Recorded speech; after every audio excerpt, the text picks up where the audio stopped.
اسمع مني الكلام عشان مش هقوله تاني. دول رجالة بجد مش كلام أغاني.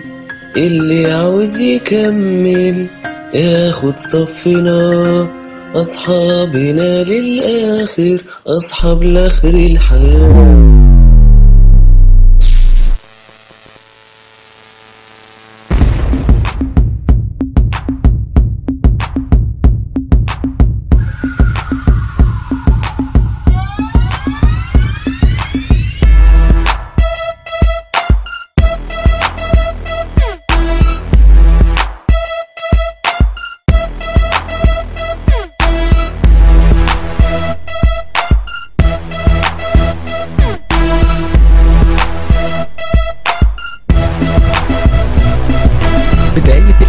بشلة بتكبر تتجمع بينهم مفاهيم الصداقة بتبدأ تظهر تتلمع. اتجمعنا 2 في بنش، زدنا سنة 5 6، كمل عد من 6 ل10 مع بعض في أي حتة. نلقح جدا نيجي سكة ظاهرين في المكان، والعلاقة بينا كبرت كأننا نعرف بعض من زمان. مع بعض نفرح نتبسط حاطين الدنيا قصاد عينينا، خلينا الحزن والهموم مكانها تحت رجلينا. وابتدينا نبقى في كل مكان بدون أي ملاحظة، رجلينا على رجل بعض قفلنا المحافظة. وفي لحظة كنا قصاد الدنيا قلب واحد، واحسن ما الفرحة تسرقنا قفلنا كل المنافذ. مش بس في السعادة ده الوقوف مع بعض عادة، في الأفراح شربات، في الأحزان قهوتنا سادة. يا سادة صحبتنا غنية عن التعبير، الكبر ما يعرفناش كل واحد فينا كبير. عاوز تقف قصادنا ما تجيش وانت متدهول، كرامتك عاوزة وصيب لما تيجي اكتبها الأول. قعدتنا على منشارك صدقني مش هتحل الكل، كلمة رد منا من كرامتك بيها تكل.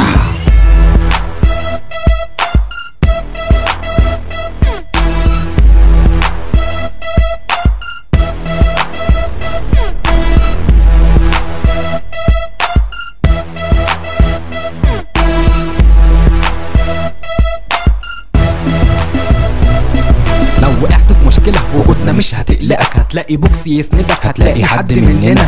الرجولة ويسد وقت الجد يعني ابو اسماعيل، قالش ضحك وهزار في كل حاجة ملوش بديل. طرطق الودان مش هتصد قصادنا هاتية، ما تسمعش الكلام حد يا عمر ضحكتك بالدنيا. الرجالة بيقفوا جنبك يسندوك وقت الضعف، وقسى وزقت نفسك للأسفل يبقى له طعم. مؤمن فشخ يا شيخ فتح ونقول باقي الأسامي، مع بعض في الكورنيش شكل الملوحة له طعم تاني. غريب ده وضر الجنيه دي الدنيا لو تدينا، لكن محمود إرهابي هيفكر نفسه فينا. ماسورة كلامي في دماغك وانا دايس عالزناد، شف عليهم شويه لا مش كده يا ابو عماد. عفارتنا راكباكم عفاريت رجاله كبار، ما بتطلعش بسهوله، تعالوا نعمل لكم زار. مثيلي على الرجاله مثيلي على فخد ما يطول، احنا في اي مشكله شمر وانزل على طول.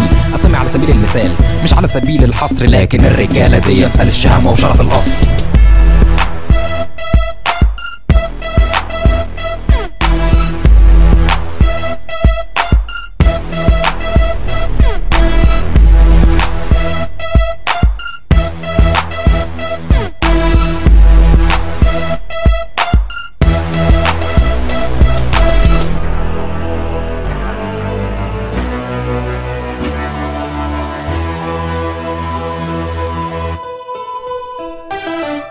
اتكلمت بالخصوص دلوقتي اتكلم بالاجماع، احنا ككل دفعه دماغ سكن جامعه او مساكن، او اللي واخدها رايح جاي مهما كان زميلي منين، بنفضل برضه زي الكتله. بتقرب بينا نكته ويجمعنا المدرج، كلنا نضحك ونهرج، وعلى اللي يدخل بينا اللي ما يشتري يتفرج. وهنفضل برضه كده لو مش عاجبك اتصرف. دفعات الجامعه كتير والجامعات برضه كتير، لكن دفعتنا وبس اللي ليها شأن كبير. في ناس عاوزه تعمل نمره وناس عاوزه تتصيط، اما انا جاي بصفتي درزي للي عاوز يتخيط.